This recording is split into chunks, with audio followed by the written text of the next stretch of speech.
I thought, you know what, this is part of me. This is my story. This is who I am. And something in me got very rattled in that moment when you told me that nobody wants to hear your story. Hello, love. Welcome to the Sacred Purpose Podcast, a place where we illuminate your innate wisdom and help you embody your soul's calling. I'm your host, Lisa Malia, midwife, breast cancer survivor, and mama of 3, turned nonprofit CEO and embodiment coach. We're each on a unique path to live our sacred purpose, but we don't need to walk it alone. Through the power of connection, feminine wisdom, and embodied leadership, we can elevate our lives, communities, and businesses. Each week, I'll bring you transformative stories, practices, and rituals to support you in trusting and following your intuition, creating space to live a life of sacred purpose with deeper clarity and unapologetic joy as we reimagine and envision a new way forward. Are you ready? Let's dive in. Here we are, episode 00 of the Sacred Purpose Podcast.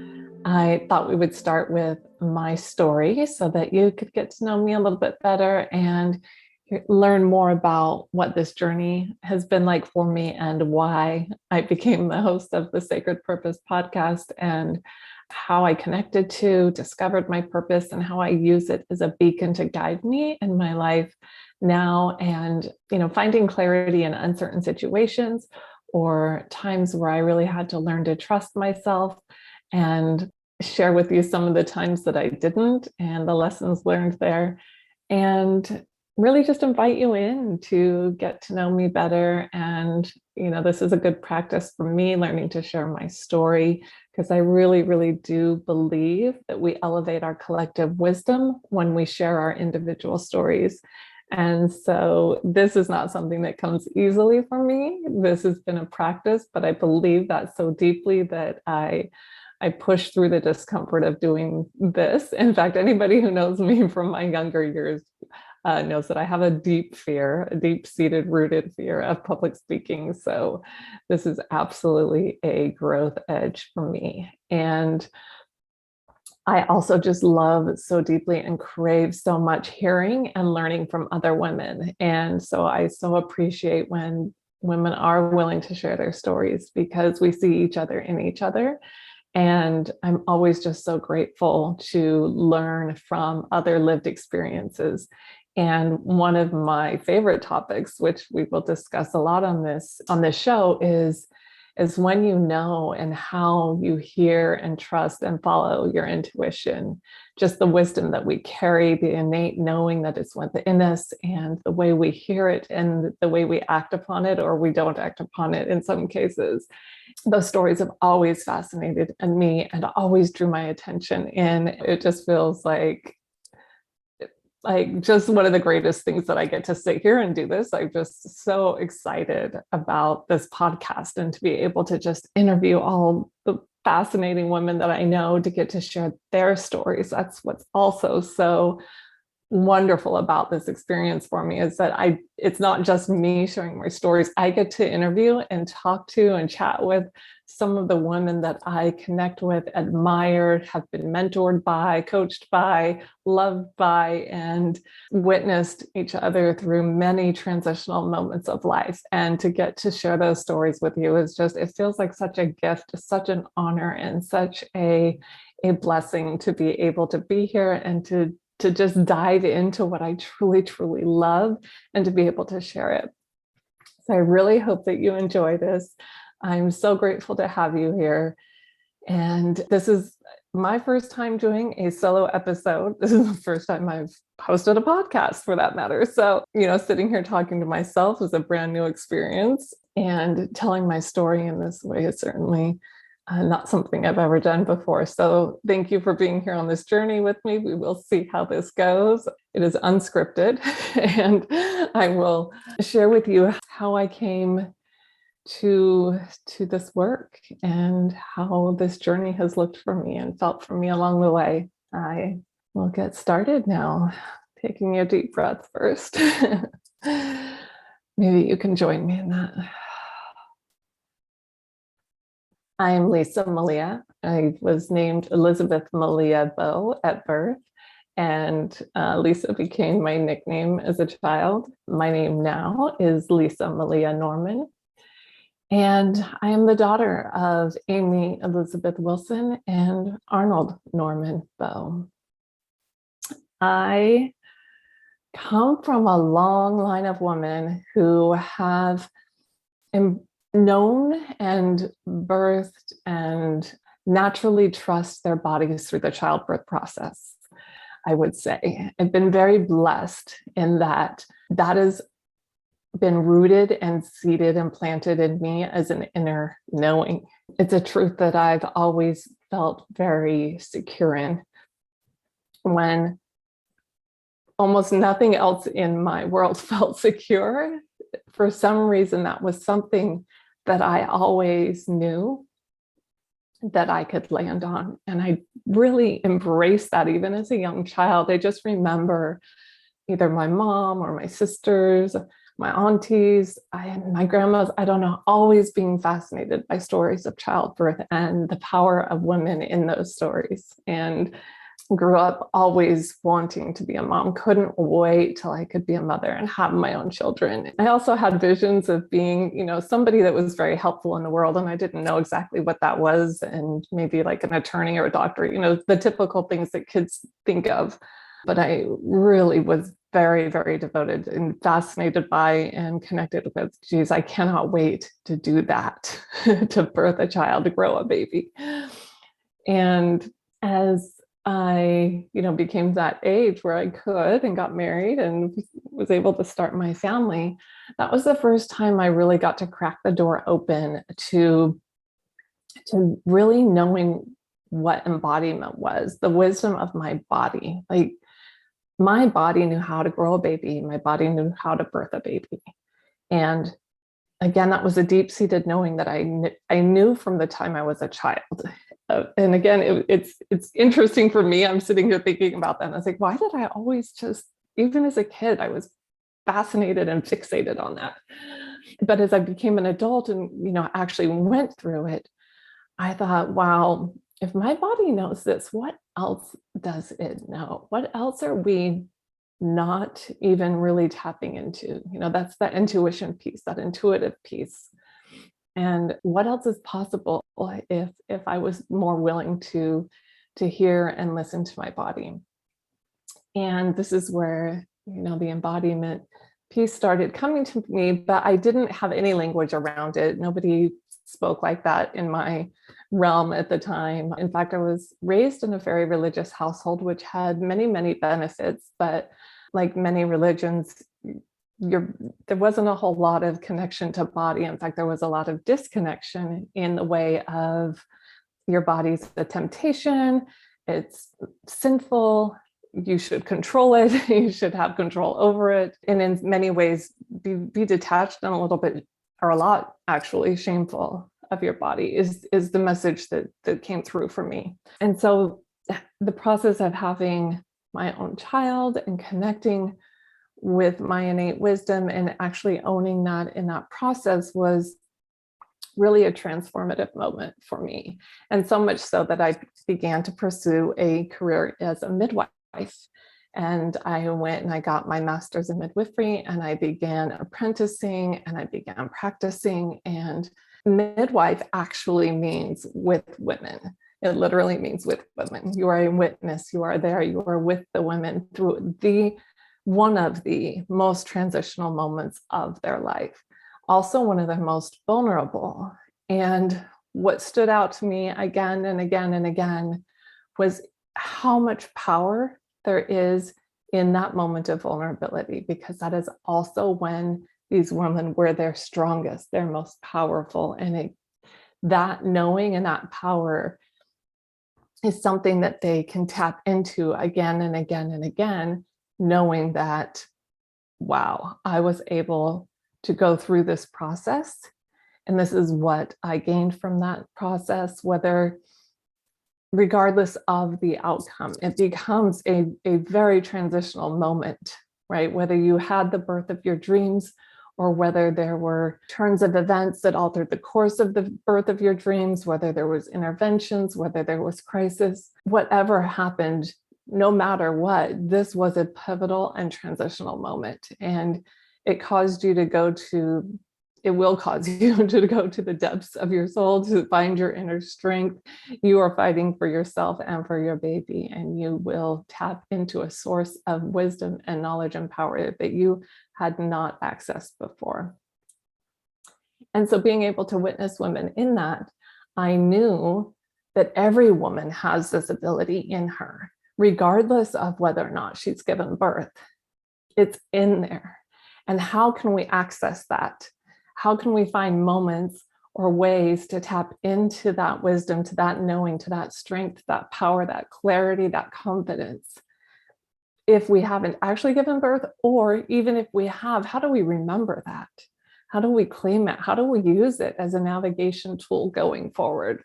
So I was raising my girls and midwifing and living my dream, and life goes on and things happen. And I was getting a divorce and needed what I thought, because mind and life and things that take over in moments of crisis, thought that and believed that what I needed to do was go out and get a quote unquote real job so that I could better take care of my girls, so I could get the medical insurance and get all the benefits and have the house in the right neighborhood that kept them at the right schools, so that their lives were as least disrupted as possible. And I did that. I completely pivoted, altered course, another massive transition, and landed myself in the corporate world doing identity management, software marketing. I was in tech. And if you know tech, there are not a lot of women in tech. And especially when I was there, I was often the only woman in the room. And, I was working with the C-suite level, and nothing could be more opposite than being a midwife with women than what I was doing in this tech world as a marketing director. But I was good at it, and something was exciting and addicting about that. It was, I can do this, I'm good at it. And wow, I could probably make a lot of money doing this if I stuck with it. And I kept grinding and I kept pushing, and I was making good money and I was supporting my girls, and I was keeping the lights on and the fridge full. And I was really, really proud of myself for that. But the truth was, I was literally working myself to death. I woke up to the sound of fear. What woke me up every day was fear. Fear of being late, fear of getting fired, fear of not being good enough, fear of not being able to pay the bills, fear of losing my medical insurance, fear of losing my house because my kids needed this house, right? Fear is what woke me up every day. And exhaustion, pure exhaustion, is the only reason I would go to bed at night, because I would come home and couldn't even enjoy all this that I was fighting for, because I was so exhausted. It was pick up from school, get back home, sometimes go back to work, sometimes, there wasn't enough of me to go around. And this was a very, very demanding job. And I knew that I could not sustain this. I knew it. My body knew it, my heart knew it, my soul knew it, my mind knew it. And every day I would just tell myself, you don't have to do this forever, but you need to do it a little bit longer. And I would tell myself that every day. And my little bit longer to me meant wait until your youngest has graduated high school at least. You need to do this until she graduates high school. You've got to get her through high school before you can quit this job. That was my marker. Get her through high school and then we can reevaluate life. But right now, this is what you're doing. And I really did not give myself a way out. I just took that off the table. Every time I got those messages, which were probably a dozen times a day, you need to stop doing this. I just pushed through. I pushed and I pushed and I pushed because I was so afraid of stopping. And for those of you that know me know what happened next. And the message from the universe that I already knew was true, that I did need to stop came in the form of a breast cancer diagnosis, because I believe I really was putting so much stress on my body that it made it possible for it to grow. I feel like I always knew that I would get breast cancer. My mother is a 2-time breast cancer survivor and uterine cancer survivor. And I just somehow knew that it was going to find me. I just didn't think it would be so soon. And I think the stress that I was putting myself under absolutely contributed to it showing up at such a young age. And I was angry. God, I was so mad. I was so mad. I was like, not yet breast cancer. I'm going to get my baby through high school first, and then we can talk. So I was really angry. I was really angry for a long time about that. And it really caused me to be angry at my body, be angry with myself, at the circumstances, at the system, at everything that I had to do, everything that put me in this situation, everything I was fighting for. I was exhausted. And, the world just isn't set up to support a single mom with 3 daughters and breast cancer.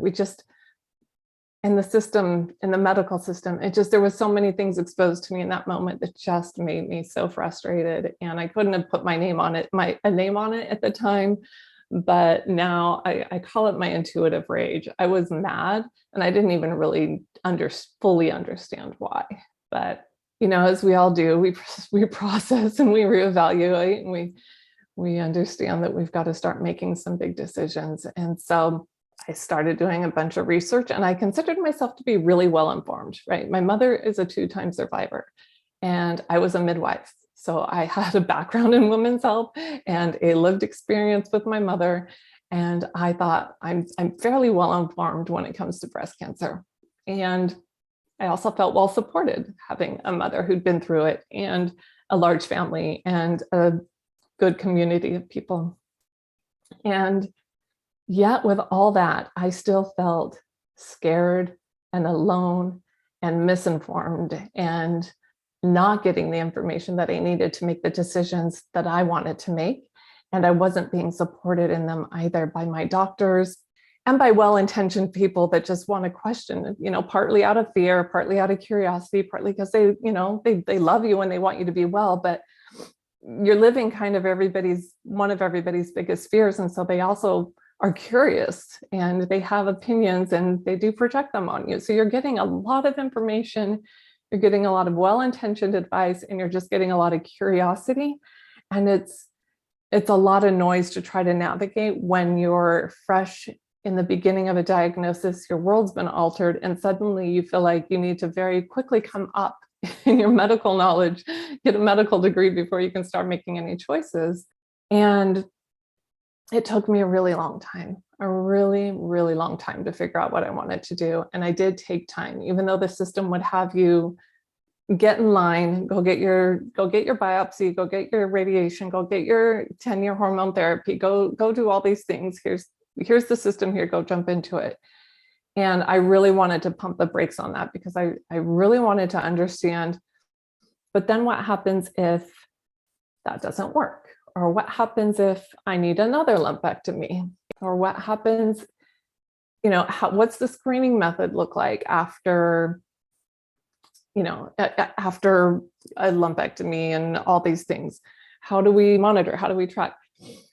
I had more questions. I needed more answers.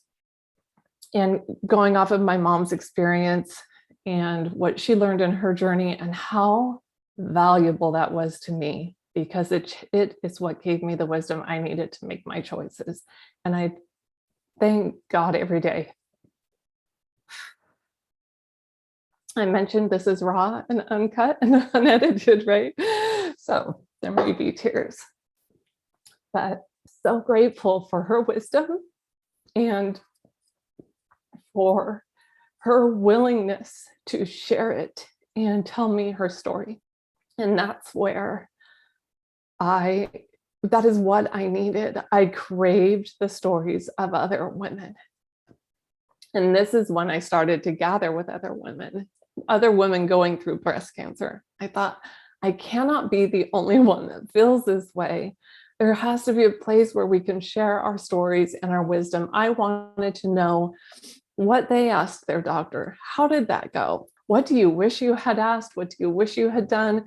Now that you've got all this wisdom, what would you like other women to know? Give a voice to that. I'm listening, and I know other women are too. And like I said, it's what saved my life. So I had a team of doctors. They were all very highly recommended. Everybody recommended this team. And still, I felt super uneasy with them. I felt uneasy about the advice they were giving me. I felt like they were inconsistent. It wasn't making sense. It didn't add up for me. I wanted to go a different route. They weren't supporting it. And so, it's time for me to start making some choices and having a surgery. And I decide to fire my entire team and start over. And mind you, this is like 4 months since I was diagnosed. And I still was not getting a clear answer and the clear support that I wanted for the treatment path that I wanted. And everybody was like, you need to hurry up and deal with this. And I just knew that I needed more time, and I was okay with it. And it was just a knowing that I get to make this decision, and I'm going to not do anything until I am certain of it. And so I started rebuilding my team. I did a lot of interviews. I interviewed a lot of doctors. And in the end, I did find one that I absolutely adored. She saw me, and she understood exactly what I wanted. And she had so much confidence in my choices. And she had so much ability and talent. And she said, we do this. And then if it doesn't work, then we do something else. But let's do this. This is what you want. Let's start with what you want. And what I wanted was a double mastectomy. What was being recommended to me was a lumpectomy with radiation and then 10 years of hormone therapy. I did not want any of that. I wanted a double mastectomy. And there's a lot of people that thought that that was really extreme. Why would you lose both of your breasts when all you needed was a lumpectomy? And I just knew. I knew this was not going to be my only dance with breast cancer. I knew that it would come back, that one lumpectomy would not be the end of it. And I wanted a double mastectomy. It is what I wanted. And I love being a woman. I do. And I love my breasts, and I love being able to feed my babies with them. And I loved the way they looked and the way they felt and the way I looked in clothes, and they were a part of my body. And nobody really wants to lose parts of themselves, but especially somebody who really identifies that way. And it wasn't an easy decision to say that this is what I wanted, but I knew that it is what I needed, and that it was the only thing that was going to give me peace at night. It was the only decision that felt right for me, so that I could have the peace that I knew that I was taking away the opportunity as best as I could to reduce my chances as best as I could of this coming back.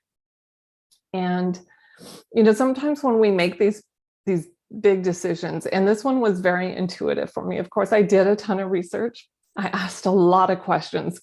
There were some doctors I am sure were very exhausted by me, and God, my sisters and my family, everybody I had a whole research team backing me up. And so in the end, it was this knowing, though, that was the path I wanted, even with all the questions, and some coming from close friends and some from family, that it seems a little extreme.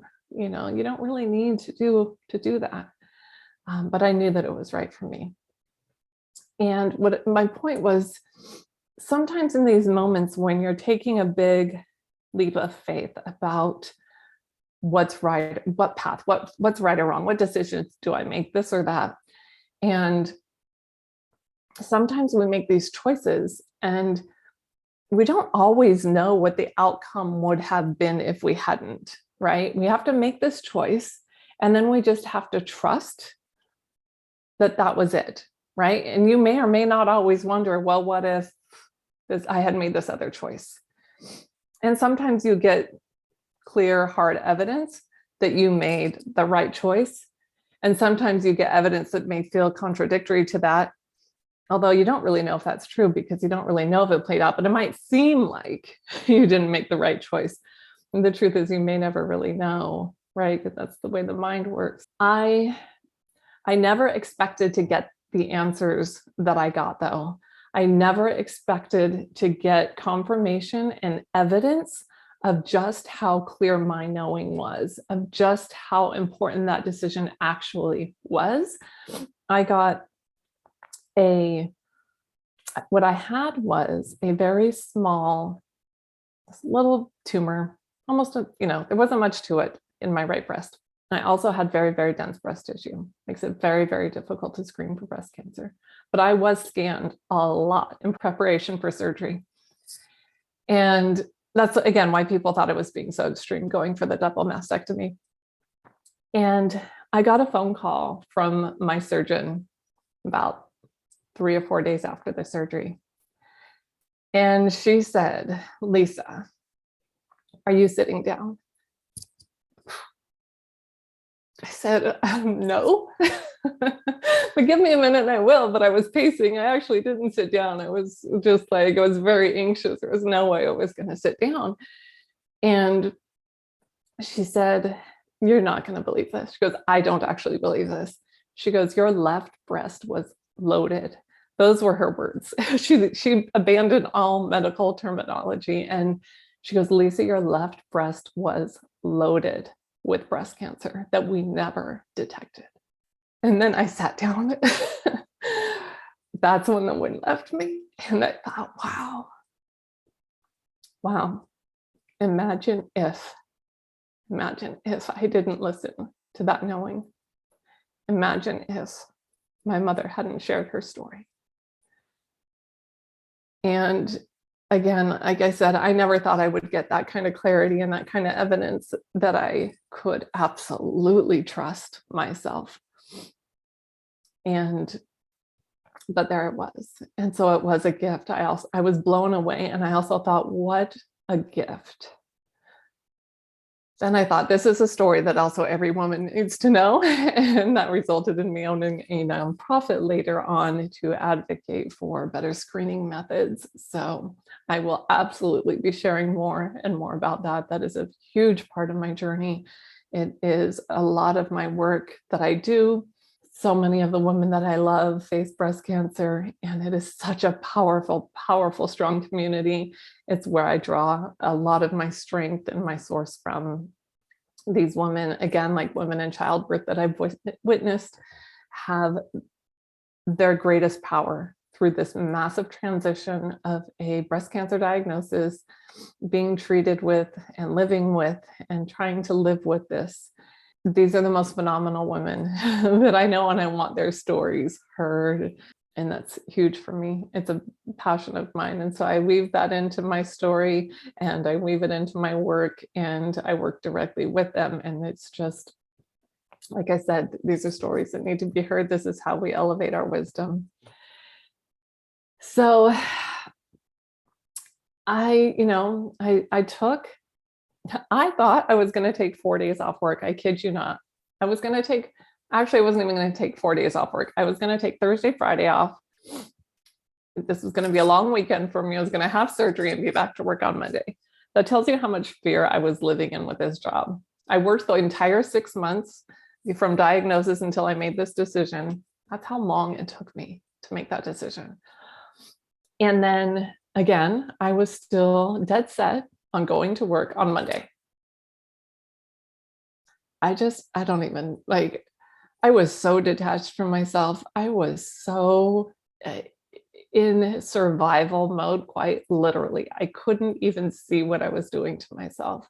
And it was my surgeon who sat me down and said, "Lisa, you're going to take a year off. You're going to need a year to recover from this." And I think, I see women work through this all the time. I literally don't know how they do it. I had a very demanding job. I know now, looking back on it, that there was no way that I could have worked.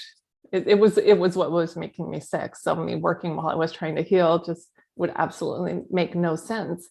And yet I know that women do. Women do this. They continue on.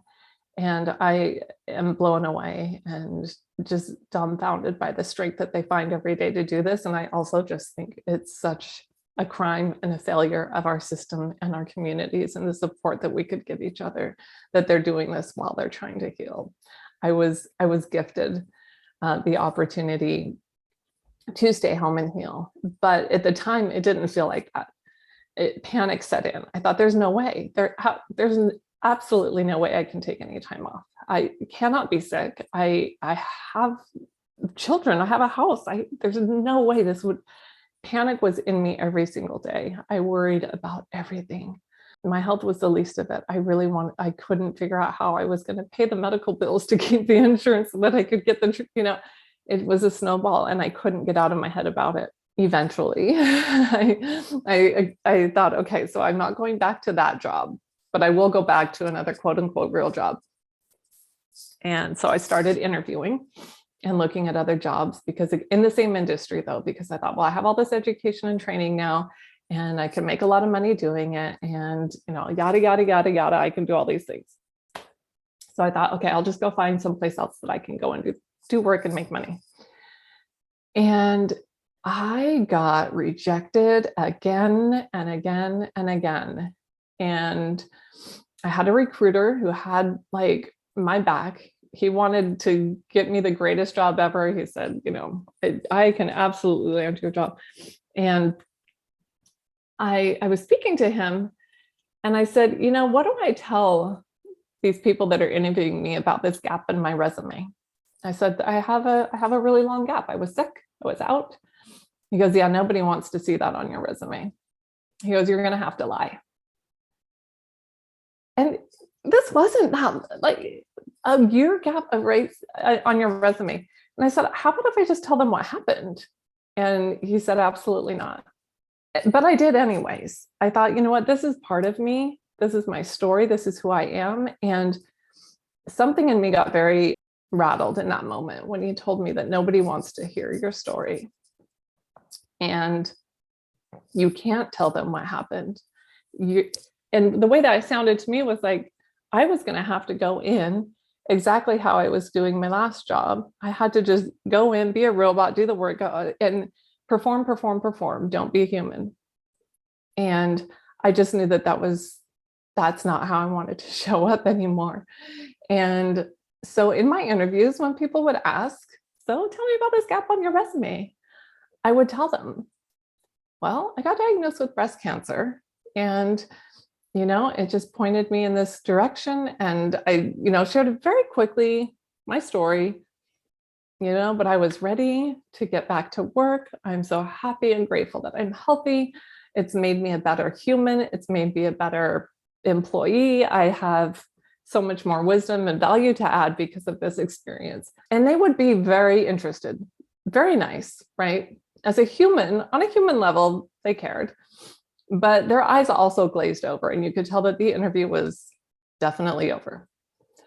And it was hard. It was hard to watch that process because it was hands down every single time. The eyes glaze over, have a nice day. I just knew that because of what witnessed in other women and survivors and their power, I knew this was now my new superpower. And I wasn't, God, I would hire a woman who'd been through breast cancer in a hot second, man. Like, there is wisdom and strength, and you want to talk about showing up and having drive and a will to live and a passion for doing things. Like, you've got some clarity now on really what's important and how to show up. And anyways, my point is it's absolutely not a weakness, but they saw it as a liability. And the doors kept closing on me. And looking back now, what they say is your rejection is your protection, right? So these rejections were absolutely my protection from the universe, that this was not the path to go back down, Lisa. And I don't know how many times I need to be shown this, but this is not the path for you. You are not meant to be in this line of work. Go be with the women. This is what you do, Lisa. Be with the women. You are a midwife. And, I built my community of other survivors organically, just because I wanted to connect with them. And I realized what I was doing was, when I wasn't out there interviewing and trying to get back to the work in the real world, was building this community of women. And that really is where I was meant to devote my energy and my time and my wisdom and my education and my training, was supporting and hearing and listening to and elevating the voices of these women and what we can learn from them and from each other, using my training and my skill and my education as a midwife and my advocacy. All of it is absolutely applied and brought forward in this way. So I thought, if we could, what if we didn't make this so hard on ourselves, right? What if I could just trust myself and this wisdom and this knowing in myself and be connected to my work and my purpose and live in a way that's in alignment with my soul and my body and my energy? And what if I gave myself permission to do that before I made myself sick? Why are so many of us making ourselves sick when we know like this isn't the way we want to be living and being and existing, when we know that what we're doing isn't necessarily sustainable? Like, let's not wait till we get sick to give ourselves permission to live the life that we really want, to live the way that we really want. And I know the answers aren't always super simple and super easy. And sometimes for some of us, definitely like me, like that is what it took. But gosh, I'd like to save a few people from not having to go through that. And definitely I don't want to repeat that. So I'd like to say from here on out, I always listen to my intuition and everything works out great. But it's a practice. It's a practice. And I have these two really, really powerful anchor points now, though, right? I've got childbirth as a really strong anchor point for me. I know how powerful and intuitive and strong and knowing I was in that moment. And now I've got this breast cancer diagnosis and experience that gives me another anchor point, another pinpoint on my map, another pinpoint on my road of sources and times that I can refer to when I need to be reminded of how to tap into my body, tap into my knowing, and access my own wisdom. And so for those moments, I am so grateful. And it's a practice of trust and leaps of faith, gigantic ones sometimes and small ones every day, to develop that muscle. And that doesn't mean I still don't overthink things and overanalyze and draw things out longer than I need to, because my mind and my heart sometimes tell me otherwise. But I'm just so grateful for those moments that guide me. They are my guidepost. And that's what I mean by accessing your innate wisdom, being able to embody it, have it land in your body, and ask for that wisdom to guide you for what's clear and true, even when it seems like there's so much chaos around you, and even when you can what if yourself to spiral out of control. You can wonder about so many different scenarios, outside influences, outside opinions, the news, you name it. There's so much distraction out there all the time, pulling at us for our attention. And what would happen if we just were able to quiet that and listen to what we know it is true? And it's like I said, we don't always get the evidence, so sometimes you trust and that's it. You just trust, like you trust that you made the right choice. You may or may not get hard evidence that it was the right choice. You may, which is really cool. So put that pin in your map, right? Like that's another anchor point on your road. Wow, I did this thing. And then God, I did. And wow, it feels amazing.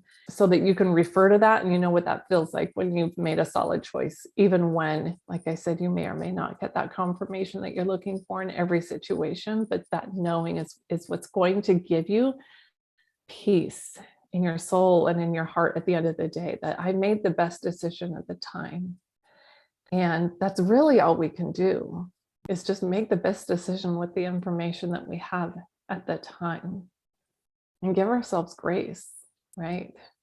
So much grace around this. Yeah. I don't know why I've been thinking of this now, but I grew up in a very talented family. Like, they could all sing, write, dance, artist. Like my mother, I don't know what she couldn't do. She could sing. She was an artist. She was a writer. She played the piano. Like, amazing. And my brothers, very smart, intelligent men. One of them was very artistic, musical, beautiful. His voice, my gosh, to hear him sing. And then the other one was very athletic and smart and, all achieving life at high levels and very talented people. And, my older sisters, I was the fifth of six kids. And so by the time I came along, people were expecting me to have some kind of talent. And I had none, zero, zip zilch. I could not sing, I could not dance, I could not draw. I have terrible handwriting even, and the stick figures are hard. But they just thought, well, you come from this family, so surely, we can put you up on stage too. And this is where my fear of public speaking comes in, because I absolutely did not belong on a stage. I loved being with my family. I loved the energy of live performances. I thought everybody around me was fascinating. I could have watched them do their work all day long and loved it. But my experience on a stage was horrifying. It usually ended in tears. Things didn't go well. I couldn't remember things. I definitely couldn't sing and dance. And so it was a disaster, hands down, every single time, until people stopped trying. They went, you know what? Maybe she doesn't belong on stage. And that was the end of public speaking or ever anything like that of a sort for me. But I do remember feeling like, what is my talent? What am I good at? What is my purpose? Right? I didn't feel like I had all those things that people can say that they do. I tried everything. I tried ballet, I tried sports, and I just felt like there was nothing I was good at. There was nothing I could do. I couldn't excel at anything. I liked all the things. I had fun doing it, but I couldn't seem to grasp how to actually excel at any of these things. And I would often ask my mom, like, what am I good at? And she loved me, that woman. And we haven't really discussed this, but I'm sure I've embarrassed her multiple times on stage. She would often direct these plays. And, she would just tell me, she's like, Lisa, you're a really good listener. And you're really good with children. And people really like being with you. And she named all these things that as a kid, I thought, okay, that's nice. How do I build a life around that? that doesn't add up. I want to be able to play the piano. I want to be able to dance. Like, you're telling me that I'm a good listener? Okay. It just felt flat and it felt useless and purposeless. But looking back, my wise mother, she saw me, and it's the skill that I have and the belief that I have and the stories that I have and the listening that really does. It's something that I love, and it is my skill, and I love stories and I love hearing about them. And this is why I'm here right now, is to share more stories and to listen to more stories and hear more women and hear more about transitions. And those are what fascinate me. How do you get through those moments? What is it? life, human design, what gets us through. How do we make the choices that we make when it seems like they don't make any sense at all? How do you explain to somebody, well, I got this feeling, right? The gut feeling, the intuition, the divine guidance, I heard a voice, whatever it was. How did you tap into it? How did you trust it? What happened next? Those have always fascinated me. So grateful for my mother for seeing me at a young age, even when I felt like that was a terrible skill.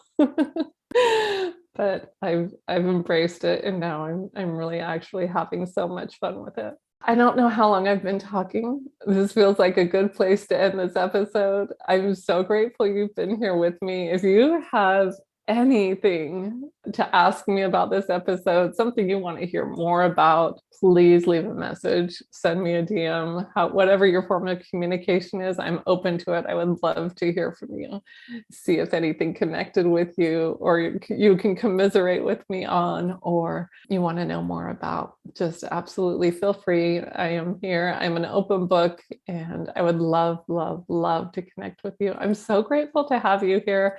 I am excited. I am so excited for this show.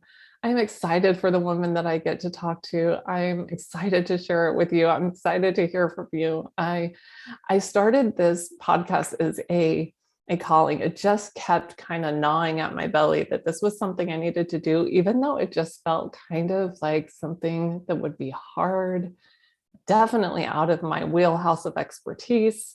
And yet here I am doing it, and it feels so good and so alive. And I can't remember the last thing I got this excited about. So I know that this is just another piece of evidence that, listen to that intuition, make that podcast, put it out there, do the thing. And I will show you that this is what you're meant to be doing. And right now it feels so good to be here. And I'm excited to see where this road goes too. Thank you for listening. Thank you for being here. And if you love this show, I would so be grateful for a review, a written review, a 5-star review. If you really loved it, that would be amazing. I have a gift for you. If you leave a written review, I have a body and breath crystal clarity practice bundle I will send on its way to you as a gift for leaving a review. And I hope you tune in for the next show. It's going to be good. And for the next one after that too. I'd love to hear from you. Please reach out. Have a beautiful and blessed day. I'm so happy to have you here with me. It's an honor to have you tuning in each week. I want you to know that no matter where you're at and no matter what transition you're facing, you are supported and loved. You are whole, and you are more than capable as you are in this moment. You always have been. If you're ready to lean into a life of purpose, clarity, and joy through sisterhood, ritual, and intention, join us in the Connected Circle. Consider us your soul squad of women navigating all the transitions of life together. To join now, head over to my website, lisamalia.co, and join the Connected Circle at the very top of the page. I'll see you there. Thank you so much for listening. If you enjoyed this show, please share, subscribe, rate, and write a review. This helps the goddess of the algorithm guide other incredible people to find this show and supports the work we do here. It really does make a difference, and I would be so, so grateful. With all my love, have a beautiful day.